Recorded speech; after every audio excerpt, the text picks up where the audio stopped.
Amen. On va se lever ensemble, si vous voulez bien. Amen. On va aller dans la parole du Seigneur. On va ouvrir non seulement nos Bibles. Amen. Je ne vous dis pas si vous avez vos Bibles. Il faut absolument que vous ayez vos Bibles quand vous venez à la réunion pour vérifier dans les Écritures si ce que le pasteur Bourget enseigne est exact.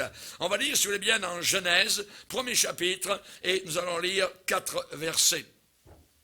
C'est la deuxième partie donc du grand message, les fondamentalistes. Les fondamentalistes, partie 2. Genèse, premier chapitre, verset 1er. Au commencement, Dieu créa les cieux et la terre. La terre était informe et vide. Il y avait des ténèbres à la surface de l'abîme et l'Esprit de Dieu, le Saint-Esprit, se mouvait au-dessus des eaux. Dieu dit, la parole de Dieu. Dieu dit que la lumière soit, et la lumière fut. Dieu vit que la lumière était bonne, et Dieu sépara la lumière d'avec les ténèbres. Seigneur, te bénissons pour cette séparation merveilleuse. Tu as séparé, tu sépareras, Seigneur, les ténèbres encore de la lumière. Nous te demandons particulièrement de bénir, Seigneur, cette parole puissante qui n'est pas l'apanage d'un seul homme. C'est ta parole, Seigneur. Nous n'avons pas le monopole et personne ne l'a. Et ce soir, simplement, nous te disons, Seigneur, qu'elle sorte, qu'elle puisse nous éclairer, qu'elle puisse nous enseigner, qu'elle puisse nous garder sur le droit chemin, qu'elle puisse nous empêcher de faire des faux pas dans le précipice. Nous te demandons, Seigneur, que la puissance d'en haut vienne et que le Saint-Esprit éclaire et puisse se mouvoir sur nos cœurs. Aide-nous, Seigneur Jésus, dans la puissance du Sauveur. Amen. Et tout le peuple dit Amen. Amen. Gloire à Dieu. On peut s'asseoir, frères et sœurs, chers amis. Alléluia. Gloire au Seigneur. Nous avons vu, particulièrement dans la première partie, la séparation. Le principe de séparation. Un fondamentaliste, nous ne sommes pas des fondamentalistes extrémistes, je dirais, d'intégrisme musulman ou djihadiste, pas du tout, nous ne sommes pas des fanatiques, mais spécialement, au travers de toute la Bible, il y a ce principe pour un fondamentaliste, ça veut dire qu'il se tient sur le fondement, sur la base, sur l'assise, donc de la foi chrétienne, eh bien absolument, un des prérequis, un fondamentaliste croit absolument au principe de séparation. Il faut être séparé. Dieu sépara la lumière d'avec les ténèbres. Autour de nous, ce sont les ténèbres. Et nous sommes dans le monde, dans un monde de ténèbres, et nous brillons au milieu de. Voyez, et nous avons besoin donc d'être séparés, d'être mis à part. Nous vivons, nous marchons, nous travaillons, nous étudions, nous sommes dans un monde donc d'incrédulité. Mais notre cœur ne doit pas collé, je dirais, à ce monde-là. Notre cœur doit être détaché, notre cœur doit être déplugué, je dirais, débranché de ce monde. Maintenant, nous sommes branchés sur un autre royaume, un royaume invisible, un royaume bien réel, encore plus réel que le royaume visible dans lequel nous sommes. Ce royaume visible dans lequel nous sommes est un royaume de mensonges, un royaume bâti sur le sable, mu par les puissances diaboliques, Satan le séducteur de toute la planète. Eh bien, nous sommes à part. Jésus a prié le Père. Il dit, Père, je ne te prie pas de les enlever du monde, de les ôter de ce monde. Je te prie de les préserver du mal. Être préservé, être séparé. Un chrétien, il est mis à part. Il ne participe pas au péché d'autrui. Il ne participe pas aux fêtes païennes. Il ne participe pas à la mode païenne. Il ne participe pas aux fêtes païennes. Il est un à part. Il est séparé. Il est sanctifié. Il aime le Seigneur. Sa joie, c'est d'être avec le Seigneur. C'est d'être dans l'assemblée de Dieu. C'est d'être avec les frères, avec les sœurs, c'est d'être à l'écoute de la parole du Seigneur. C'est sa vie, voyez. Il n'y a rien qui peut arriver à la hauteur de ce que nous vivons, évidemment, donc, avec Jésus-Christ. Donc, c'est le premier principe, et particulièrement, c'est un principe de séparation. Un fondamentaliste chrétien, eh bien, ce n'est pas quelqu'un qui tue les autres, ce n'est pas quelqu'un qui impose une charia, donc, pas du tout. C'est un chrétien, c'est quelqu'un, premièrement, qui est séparé du monde. Il est séparé, comme Dieu a séparé les ténèbres d'avec la lumière. Nous sommes mis à part. Et ce principe-là s'appelle dans la Bible la sanctification. La sanctification, c'est la mise à part. Nous sommes à part, voyez. Et les païens même nous demandent, nous disent, tu n'es plus comme avant, qu'est-ce qui se passe? Tu ne viens plus avec nous comme avant. Hein, tu ne viens plus dans les parties, tu ne viens plus dans les clubs de nuit, ainsi de suite. Non, nous sommes à part, nous sommes séparés. C'est Jésus. J'ai la joie, j'ai une plus grande joie. Le lundi matin, tu as un mal de bloc. Le lundi matin, tu as été toute la nuit ou tout ça, en train de fêter. Hein, tu as bu, ainsi de suite. Hein, et tu arrives à peine à te relever. Et moi, durant la fin de semaine, je suis allé à la réunion le dimanche matin, le dimanche soir. J'étais avec les frères, j'étais avec les sœurs. J'étais au restaurant avec eux. On a parlé de Jésus, on a parlé de la Bible. C'est merveilleux. Je suis rempli de joie. Ils sont étonnés.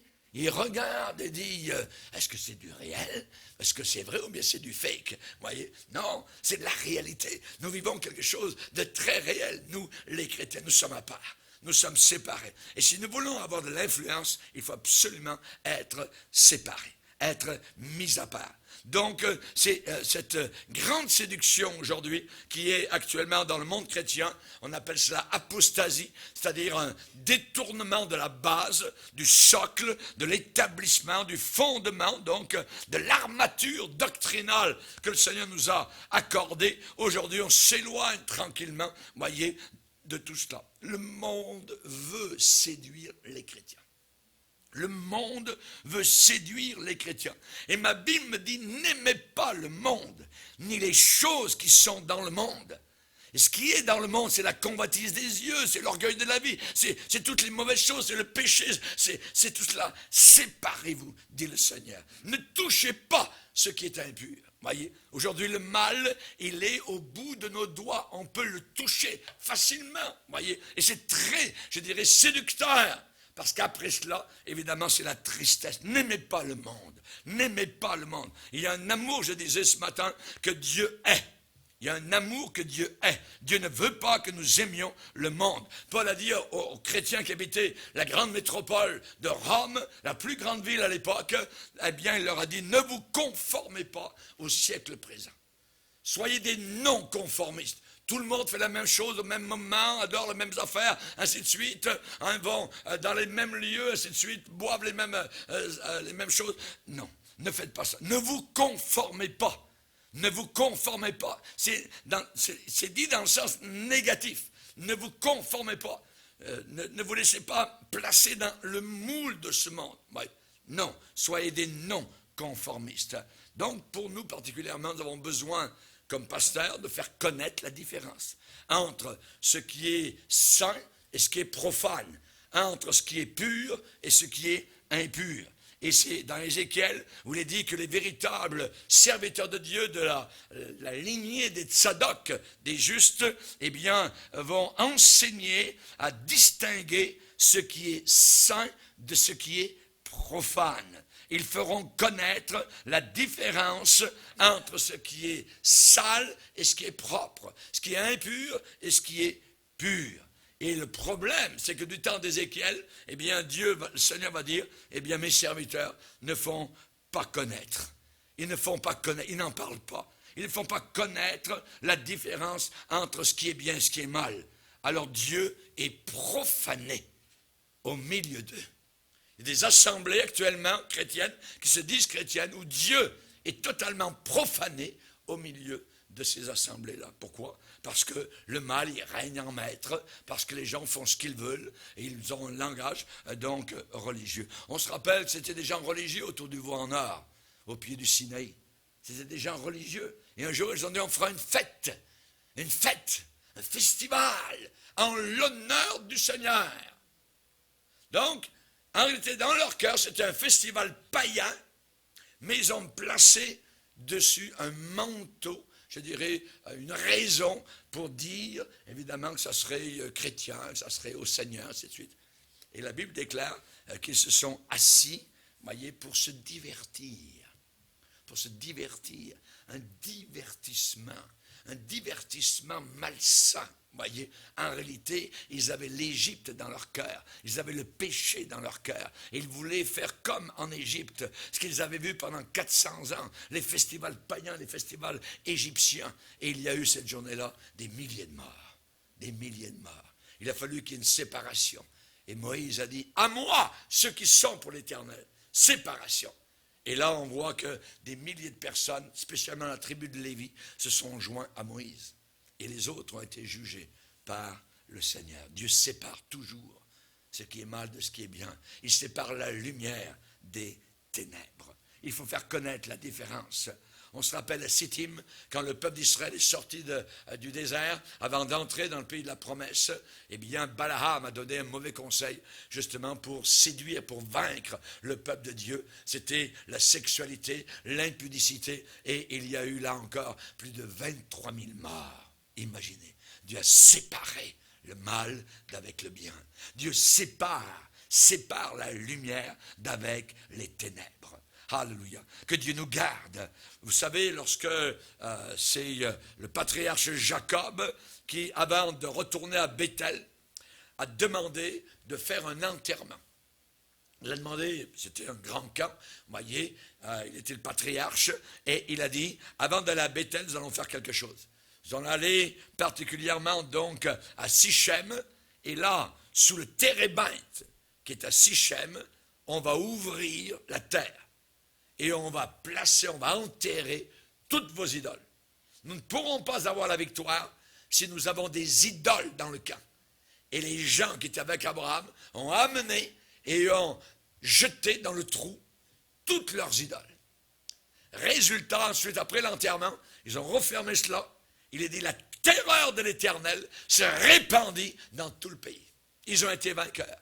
Ils sont retournés à Béthel. Béthel, le lieu où Dieu se révèle, là où les anges montent et descendent, là où Jacob, 20 ans auparavant, avait vu la gloire de Dieu. Il avait vu cet escalier de gloire avec le trône de Dieu qui était juste en haut.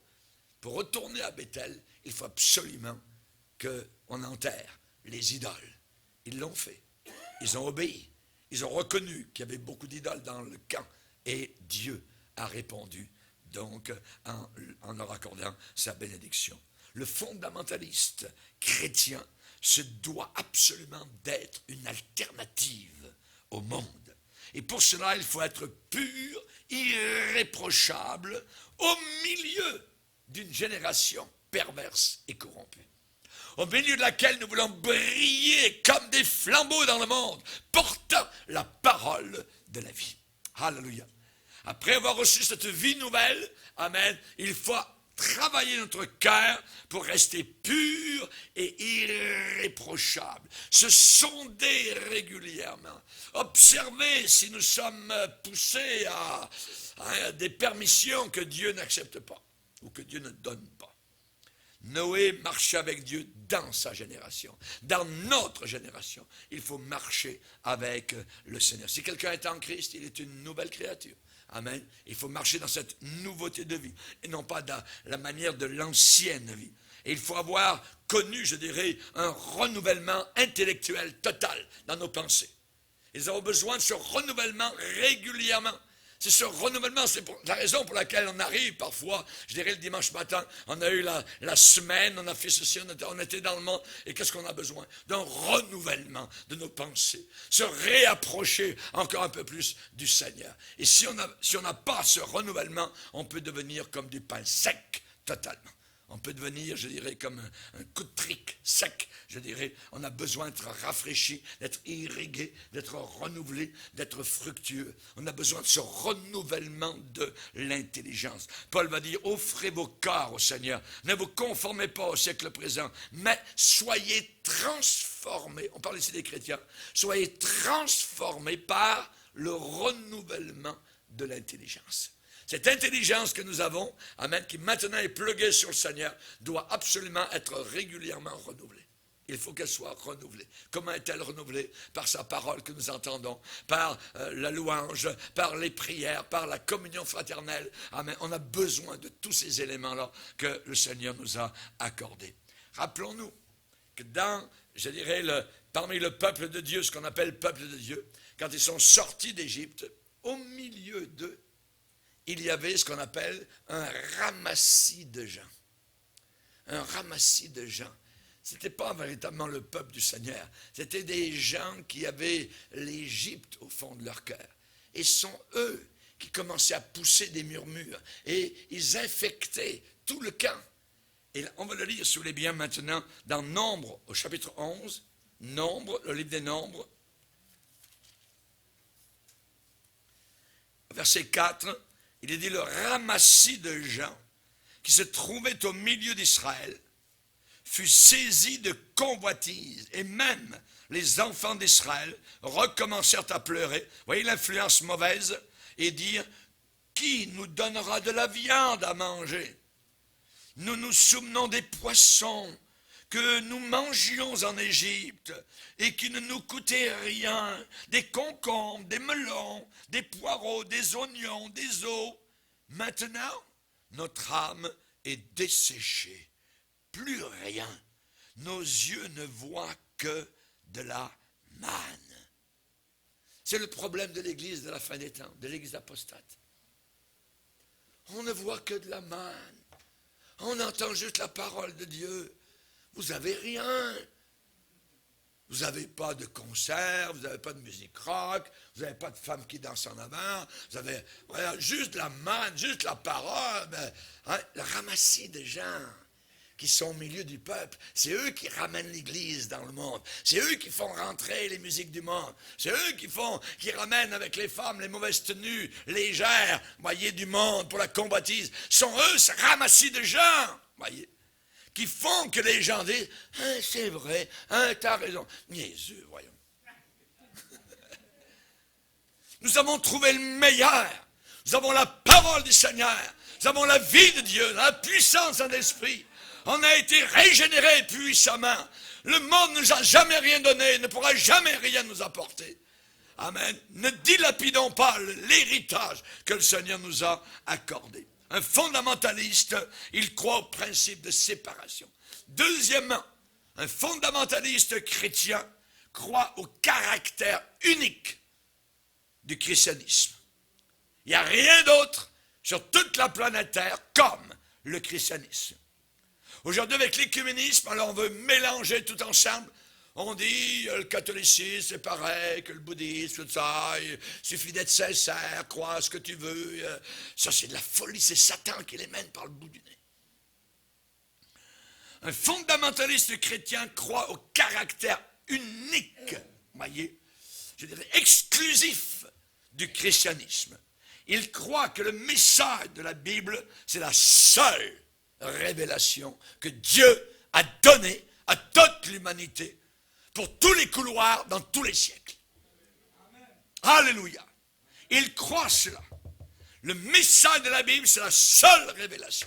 Aucune autre révélation n'a été donnée à part de la Bible.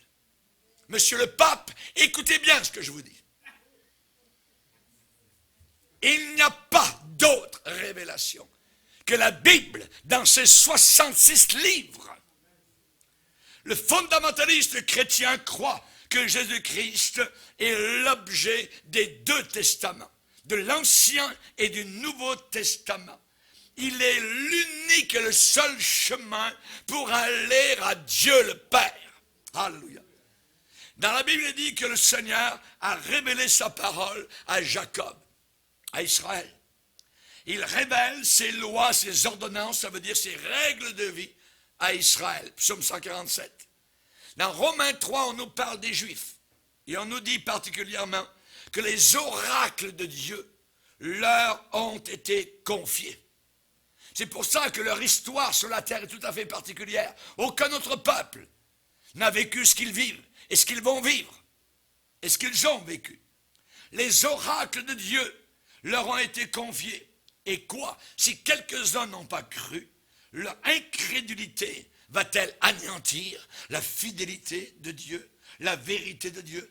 Que Dieu, au contraire, soit reconnu pour vrai et que tout homme soit reconnu pour menteur. Menteur. Jésus a dit, je suis le chemin, la vérité et la vie. Nul ne vient au Père que par moi. que par moi. Dans ce livre que j'ai, c'est un livre juif. C'est un livre juif. Et ce livre nous dit que le salut nous vient des Juifs. Le chrétien ne peut pas haïr les Juifs. Ils ne connaissent pas Dieu, ils sont persécuteurs de Jésus-Christ. Ils ne reconnaissent pas que Jésus est leur Messie. Ils l'attendent. Nous savons qu'il est déjà venu une fois. Ils ne l'ont pas vu, ils ne l'ont pas reconnu. Il est venu chez les siens ne l'ont pas reçu. Mais à tous ceux qui l'ont reçu, il a donné le pouvoir de devenir enfants de Dieu, lesquels sont nés non pas du sang, ni de la chair, mais sont nés de Dieu. Es-tu né une deuxième fois de Dieu? Alléluia, gloire au Seigneur. Jésus a dit, nul ne vient au Père que par moi. Lorsque l'apôtre Pierre, le fameux Saint Pierre, a prêché à la Pentecôte, qu'est-ce qu'il a dit? Écoutez bien, monsieur le pape. Il a dit, il n'y a de salut en aucun autre. Il n'y a de salut en aucun autre. Car il n'y a sous le ciel aucun autre nom qui a été donné parmi les hommes par lequel nous devions être sauvés. Aucun hindou, aucun bouddhiste, aucun islamiste n'est sauvé s'il ne croit pas à Jésus-Christ. C'est ce que l'apôtre Pierre a prêché. Dans Timothée, Paul a dit, il y a un seul médiateur entre Dieu et les hommes. Il n'y en a pas deux médiateurs. Il n'y a pas Marie médiatrice, puis Jésus médiateur. Il y a un seul. Moi, dans mon arithmétique, un c'est un. Un c'est pas deux, un c'est pas trois, un c'est pas quatre, un c'est pas ce que tu veux. Un c'est un. Qui est ce un? Jésus-Christ. Un seul médiateur entre Dieu et les hommes. Ce n'est pas Marie, ce ne sont pas les saints, voyez, ou Vishnu, ou Mohamed, ou Bouddha, ou le pape, absolument pas. Il y a un seul médiateur, et c'est Jésus-Christ. Jésus-Christ. Un fondamentaliste croit absolument au caractère unique du christianisme. Il croit que la prédication de l'Évangile et le témoignage chrétien sont suffisants pour gagner les âmes à Jésus. Je répète, un fondamentaliste chrétien croit que la prédication de l'Évangile et le témoignage chrétien sont suffisants pour gagner les âmes à Jésus-Christ. Paul a dit aux Corinthiens, il a plu à Dieu dans sa sagesse de sauver ceux qui croient par la folie de la prédication. Ce qui nous manque aujourd'hui, c'est des prédicateurs qui prêchent, qui annoncent, qui déclarent. On partage un popsicle, mais la parole de Dieu, on la prêche, on ne la partage pas. On prêche la parole du Seigneur. La Bible dit la prédication de la croix est une folie pour ceux qui périssent. Ce mot prédication en grec, c'est logos. Ça veut dire la parole de la croix est une folie. Le message de la croix, le message du calvaire, c'est là qu'est la puissance du christianisme. Alléluia. Jésus-Christ cloué sur la croix du calvaire. Donc, le fondamentaliste chrétien va utiliser les moyens de Dieu pour faire l'œuvre de Dieu. Il n'utilisera pas les moyens du monde pour faire l'œuvre de Dieu. Non. L'apôtre Paul a dit, je ne suis pas venu vers vous avec une supériorité de langage. Oui. Je ne suis pas venu vers vous à Corinthe avec une supériorité de sagesse. Non, non. Je n'ai pas eu la pensée parmi vous de savoir autre chose que Jésus-Christ et Jésus-Christ crucifié. C'est là, built in, à l'intérieur. La puissance se trouve là, à la croix du calvaire, cachée sous l'aspect, amen, cette croix. Merci Seigneur pour la croix.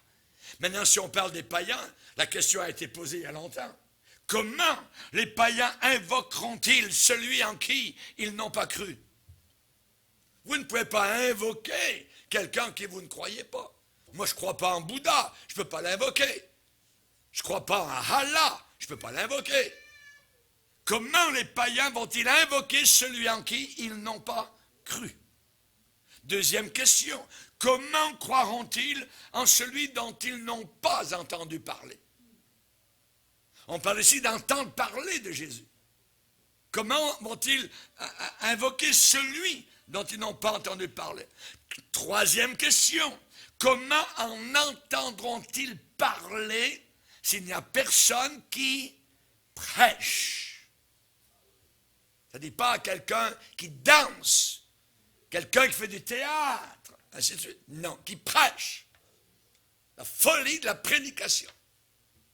La folie de la prédication. Dernière question, quatrième. Comment y aura-t-il des prédicateurs? Alléluia. Des prédicateurs. Des gens qui prêchent, qui annoncent, qui disent, qui dévoilent le péché, qui enseignent la merveilleuse parole du Seigneur. Comment y aura-t-il des prédicateurs s'ils ne sont pas envoyés? C'est merveilleux d'être envoyés. Nous sommes tous envoyés. Ça ne veut pas dire qu'on est tous des prédicateurs, mais on peut tous donner notre témoignage. Ce qui nous est arrivé, nous, dans le cœur. Amen. Un fondamentaliste croit au caractère unique du christianisme. Le but dans tout ça, c'est d'amener les gens à la repentance, d'amener les gens à la conversion, d'amener les gens à la consécration. Et pour arriver à cela, pour arriver à ce but-là, il faut absolument toucher l'homme dans sa volonté. Il faut toucher l'homme dans sa volonté, et pas seulement dans ses sentiments, dans ses feelings, ou même dans son intellect. Il faut le toucher absolument dans sa volonté. Rebecca, veux-tu aller avec cet homme vers ton futur mari? Rebecca a dit, j'irai. Sa volonté a été touchée, pas uniquement ses sentiments. J'irai. Elle est allée. Le fils prodigue, qui est en train de manger à l'écuelle des porcs, dans la porcherie de ce monde, il se dit, je meurs de faim ici. Je vais me lever et j'irai vers mon père. Et je lui dirai, Père, j'ai péché. Et ensuite, il est dit, il se leva. La volonté se met en action. Pas uniquement les sentiments, la volonté. Et il se leva et il alla vers son père. Il faut que nous touchions les gens dans leur volonté, pas uniquement dans les feelings. Pourquoi? Parce que si les gens sont touchés uniquement dans les feelings, la musique, c'est merveilleux, on flotte, tout ça, on ne sait plus ce qu'on fait, tout ça. C'est bien beau tout ça, voyez. Mais le produit de ça, de ce genre d'église ou de réunion, ça ne fait que des sympathisants. Ça ne fait que des décisions passagères. Aujourd'hui, ils sont touchés et quand les sentiments vont s'en aller, ils vont retourner dans le monde. Parce qu'il n'y a pas eu véritablement la volonté qui s'est mise en action. Rarement dans ces milieux, il y a des véritables conversions. Vous savez, les gens se tournent vers Jésus, mais se tournent vers Jésus à 30 degrés, 40 degrés. Ils peuvent aller jusqu'à 60 degrés, même jusqu'à 120. Mais ce n'est pas ça que Dieu demande. Presque jamais nous voyons des gens qui se tournent à 180 degrés vers Jésus. Je marchais comme ça, maintenant je marche comme ça. C'est-à-dire qu'ils sont entre les deux. Il y a différents degrés. La géométrie variable, c'est très dangereux. Dieu nous demande de tourner le dos totalement au monde, au mal, à l'ancienne vie, à 180 degrés. C'est l'exigence du Seigneur. La femme, vous savez dans la Bible, qui avait la perte de sang, elle s'est détournée totalement des hommes. Elle avait placé sa confiance dans les hommes. Elle avait payé les hommes. Certainement qu'ils allaient la guérir, l'améliorer, ainsi de suite. Et rien n'y a fait. Pire que ça, son cas empirait. Alors elle a fait le virage à 180 degrés. Elle s'est détournée des hommes. Elle a dit, j'irai vers Jésus. J'irai vers Jésus. Elle y est allée. Elle a reçu en un instant ce qu'elle n'a jamais reçu pendant des années. Sans payer. Gratuit. Alléluia. Sa guérison. J'irai. Jairus, sa fille vient de mourir. Il a dit, j'irai vers Jésus. Il y est allé. Et Jésus a relevé sa fille. Rappelez-vous le centenier romain. Il a dit, mon serviteur est malade à la maison. J'irai vers Jésus. Il y est allé. La volonté s'est mise en action. Ésaïe a entendu le Seigneur lui dire, qui marchera pour nous? Ésaïe a dit, j'irai, Seigneur. J'irai. savez, on enfante ce que l'on est soi-même. C'est la raison pour laquelle vous allez devenir plus ou moins influencé par le genre de pasteur au pied duquel vous vous tenez. Parce que l'influence, elle est là, qu'on en soit conscient ou pas. On enfante ce que l'on est soi-même. Un prédicateur qui est peu convaincu ne peut pas être convaincant dans son témoignage et dans sa prédication. C'est impossible. Il va vivre dans le doute, on va lui poser des questions, il va dire I don't know. Je sais pas, vous voyez. Ah oui, on ne sait pas. Ce livre est rempli. Nous savons, je sais, ne savez-vous pas que c'est rempli de certitude dans un monde incertain. Alléluia. Mais attention, pasteur. Oh, n'allez pas trop loin. Vous voulez trop convaincre les gens. Et ce n'est pas là votre devoir, ce n'est pas là votre tâche de convaincre les gens. Bien, on va aller regarder l'apôtre Paul, par exemple. L'apôtre Paul n'annonçait pas l'évangile d'un air détaché, tranquille, tout ça. Je vais vous partager.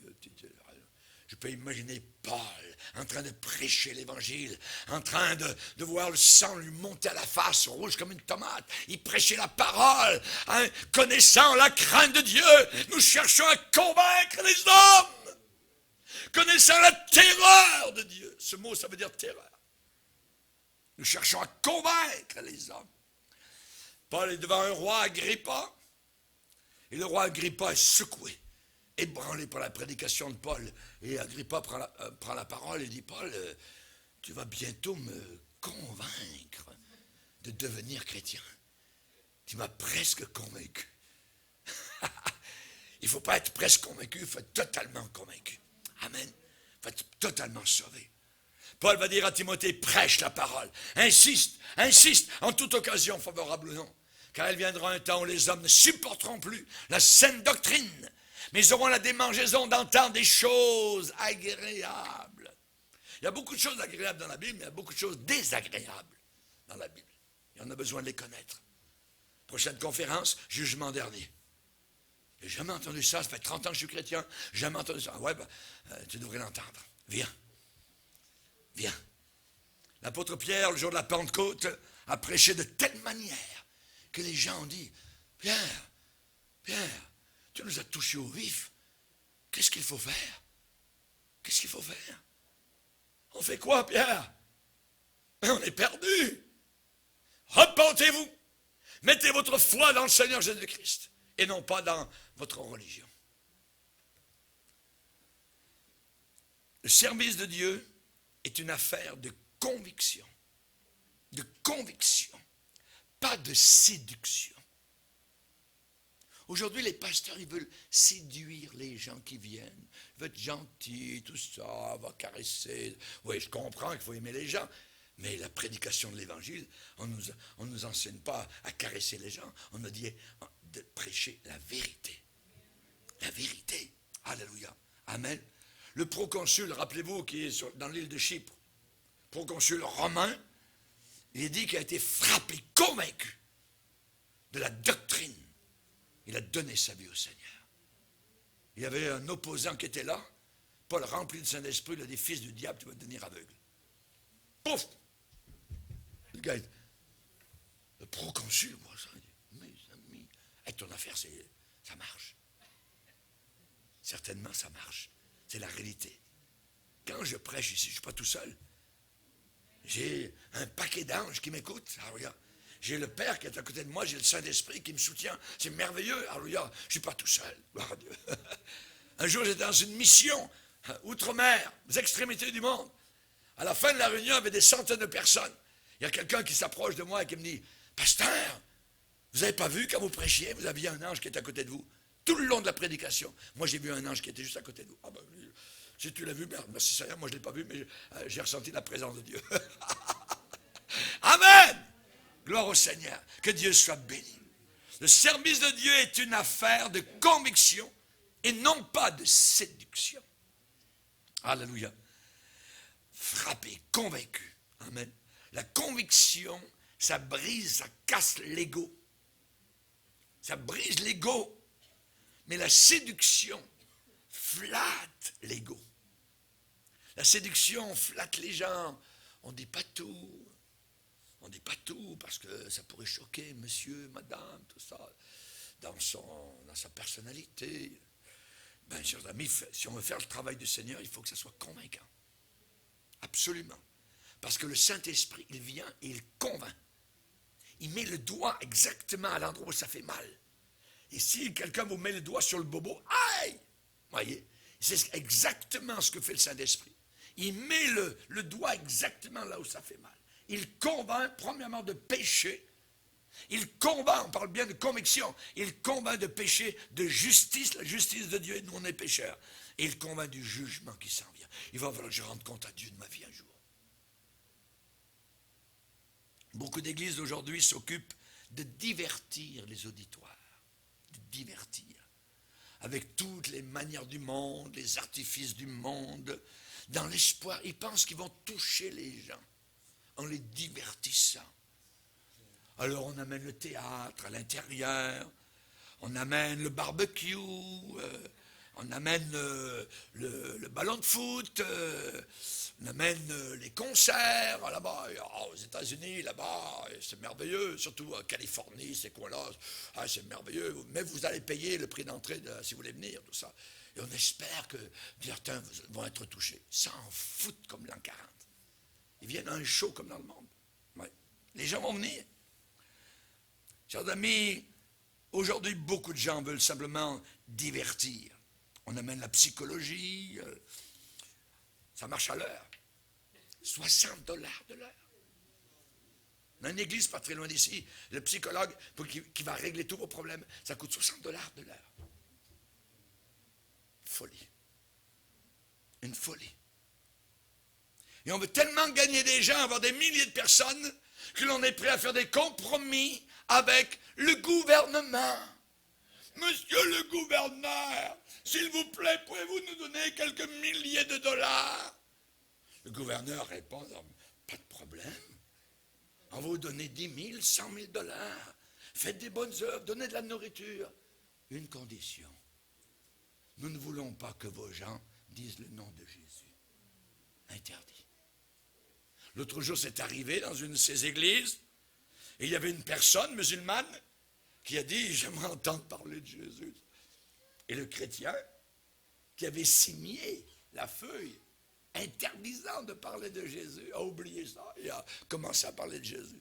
Oh, on l'a fait venir dans le bureau, et ils étaient plusieurs autour de lui, ils lui ont dit, c'est interdit de parler de Jésus. Voulez-vous faire partie d'une église semblable qui sera vomi de la bouche de Jésus? Jamais. Ça arrive, c'est là, autour de nous. Oh, mais ils parlent de la Bible, ils se gagnent du monde au Seigneur, se tuent sur 4 coins de la terre, ils ouvrent des églises. Mon œil, vous pouvez ouvrir autant d'églises que vous voulez, des sources d'eau impures. Si quelqu'un a honte de mon nom, a honte de mon nom devant les hommes, vous allez recevoir l'argent du gouvernement, mais il y a des conditions. Il y a des conditions. Chers amis, nous ne voulons pas de l'argent du monde. Nous voulons faire le service de Dieu avec les chrétiens pour avoir la bouche libre et parler de Jésus, l'annoncer, afin que les gens puissent venir vers lui et se repentir. Alléluia. Mais ces gens-là appellent ces choses-là du pragmatisme. C'est-à-dire que dans ce système-là aujourd'hui de ces églises-là, la fin justifie les moyens. Tiens, on a déjà entendu ça quelque part. Le communisme. La fin justifie les moyens. Ça veut dire que fais ce que tu veux dans l'église pourvu qu'il y ait du monde qui rentre. C'est très dangereux ça. Nous, le monde qui doit rentrer, sont du monde qui doit être sauvé, qui doit avoir accepté Jésus-Christ, avoir quitté le péché et être séparé. Si ces gens-là sont lumière, ils doivent être séparés des ténèbres. Dieu sépara les ténèbres d'avec les lumières. Ça fait déjà plusieurs années. Vous donnez l'exemple. En France, dans une église évangélique, Les gens étaient réunis par centaines, par milliers, pour venir entendre à l'époque, c'était en 93, imaginez, un message, une prédication de monsieur l'apostat Billy Graham, qui à l'époque était retransmis par satellite sur un écran géant depuis l'Allemagne à Hessen. Il y a un pasteur qui est allé voir ce qui se passait là.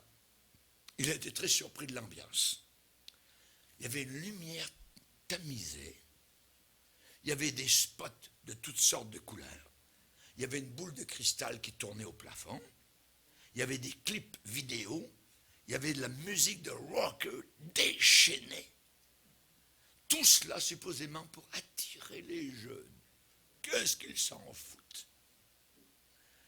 La personne s'est demandé si l'invitation qui a été faite à la fin du message n'était pas une invitation à retourner dans le monde. À retourner dans le monde que lui avait vomi. Aujourd'hui, le monde est en train d'entrer à pleine porte à l'intérieur de ce qu'on appelle Église. Le fondamentaliste, lui, il prêche un message qui engage sa vie à contre-courant du monde. N'oubliez pas la sanctification sans laquelle personne ne verra le Seigneur. Pour voir Dieu, il faut absolument être à part, séparé. Alléluia. Cette personne va offrir sa vie en sacrifice pour Jésus-Christ, parce que Jésus-Christ a sacrifié la sienne pour lui. Voilà la plus haute dimension de l'amour vers laquelle il faut tendre. Seigneur, attire mon cœur à toi. Si quelqu'un veut garder sa vie pour lui, il va la perdre. Il va la perdre. Troisième élément, un fondamentaliste croit au caractère absolu de la vérité de la parole de Dieu. Il aime la vérité. La vérité ne se négocie pas. Il est urgent de comprendre, d'assimiler et de digérer la mise en garde que l'apôtre Paul a donnée aux Thessaloniciens. Paul leur a expliqué que la montée de l'Antichrist serait indissociable du fait que Dieu va abandonner les hommes, Dieu va livrer les hommes à leur égarement parce qu'ils n'auront pas cru à la vérité. Pour aller au ciel, il faut aimer la vérité. Pas seulement la connaître, il faut l'aimer, la digérer, l'assimiler, la manger, l'apprécier. Nous croyons tout ce qui est écrit. Nous croyons tout ce qui est écrit. Les Béréens vérifiaient le prédicateur dans les Écritures pour savoir si ce qu'il disait était exact. Lisez avec moi dans 2 Thessaloniciens chapitre 2. 2 Thessaloniciens chapitre 2. Il est dit ici au verset 9, l'apparition de cet impie, l'Antichrist, se fera par la puissance de Satan, avec toutes sortes de miracles, de signes, de prodiges mensongers, et avec toutes les séductions de l'iniquité pour ceux qui périssent, qui vont en enfer, parce qu'ils n'ont pas reçu l'amour de la vérité pour être sauvés. Aussi, Dieu leur envoie une puissance d'égarement.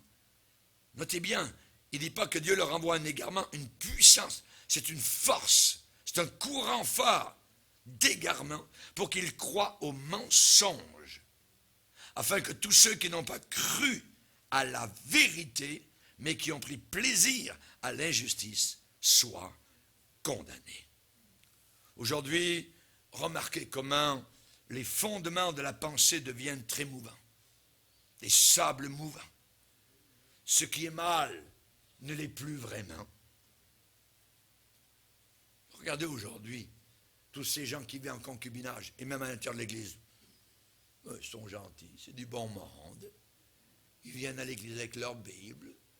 Ça fait 20 ans qu'ils sont ensemble, donc ils ne sont pas mariés, mais aujourd'hui on commence à absorber, à accepter le mal. Voyez? Aujourd'hui, ce qui est faux ne l'est plus entièrement. Mais la vérité de la Bible n'est pas à géométrie variable. Cette vérité, elle demeure. Le ciel et la terre vont passer. Mes paroles ne passeront pas. Quelle surprise les gens vont avoir. Venez à la conférence qui va avoir lieu vendredi. Vous allez voir la surprise totale, complète. Vous allez entendre la vérité à nu. Ça secoue. C'est un couperet qui tombe. Mais c'est la vérité. L'amour de la vérité. Aujourd'hui, les gens ont l'amour de l'argent, mais pas de la vérité. Chers amis, on va lire un autre passage dans Ésaïe 5. Ésaïe 5. Ésaïe chapitre 5. Ésaïe chapitre 5, verset 20. Malheur à ceux qui appellent le mal bien, et malheur à ceux qui appellent le bien mal, qui changent, notez le verbe, qui changent les ténèbres en lumière. Tout d'un coup, c'est beau, c'est merveilleux, le mal. Et la lumière en ténèbres. Oh, la Bible, là, est obscure, ténébreux, tout le monde a sa vérité, il n'y a pas d'enfer. Qui change l'amertume en douceur. Merveilleux, j'ai divorcé. Ah, j'ai mon papier, la victoire, c'est de la douceur. Alors que ce n'est pas vrai. Le divorce, c'est toujours quelque chose de pas bon. Qui change l'amertume en douceur et change la douceur en amertume. Malheur. La Bible déclare, ils changent des choses. Ils deviennent maintenant ennemis des gens de bien. On est en train actuellement d'échanger la boussole de la vérité qui donne un repère très très précis contre la boussole de la tolérance. La tolérance qui vous indique le nord que vous voulez. Qui vous indique le nord que vous voulez. Aujourd'hui, le soleil il se lève à l'ouest. Et il se couche à l'est. Ah ouais, je n'avais jamais vu ça. On est en train, aujourd'hui, de faire croire n'importe quoi aux gens. Et les gens, ils gabent, ils acceptent. Ah ouais, ah. C'est quoi la conscience? C'est quoi ceci? Est-ce que l'homme a une âme, et le corps, et les cellules, il travaille là-dedans, tout ça. Il veut résoudre tous les problèmes. Et ne parle jamais de péché. Que Dieu nous aide. Les hommes ont changé la vérité de Dieu en mensonge. En mensonge. Alors Dieu les a abandonnés. Abandonnés. Notre pays est abandonné. L'Occident est abandonné de Dieu. Les méchants. On est devenus méchants, trop instruits, orgueilleux. Orgueilleux. Et l'orgueil est entré même à l'intérieur d'Église. Regardez comme nous sommes grands. Regardez comme nous sommes puissants. Regardez nos bâtiments. Mais qu'est-ce qu'on s'en fout? Ça ne veut rien dire. Avec un tel principe, on en vient très vite à aimer ce qui est mal. Très rapidement. Le mot tolérance, largeur d'esprit, libéralisme, wide open, ainsi de suite. On va être ouvert. Ouais, ouvert? Non. Jésus était très intolérant, il était très étroit. Il a dit le sentier est étroit. Il y en a peu, très peu, qui entrent par ce chemin-là. Vous avez entendu dire qu'il a été dissocié. Mais moi, je vous dis que si un homme regarde une femme juste pour la convoiter, pour aller coucher avec elle, il a déjà commis avec elle l'adultère. C'est déjà fait. Nous sommes une race d'adultère. Seigneur, aide-nous. Garde-nous. Nous voulons être des fondamentalistes. Parce que Dieu nous jugera sur cette parole. La suite de ce message, vendredi. Vendredi, au jugement dernier. Je veux que vous veniez avec moi au jugement dernier, en preview. Amen. Que Dieu nous aide. On va se lever ensemble, on va bénir le Seigneur.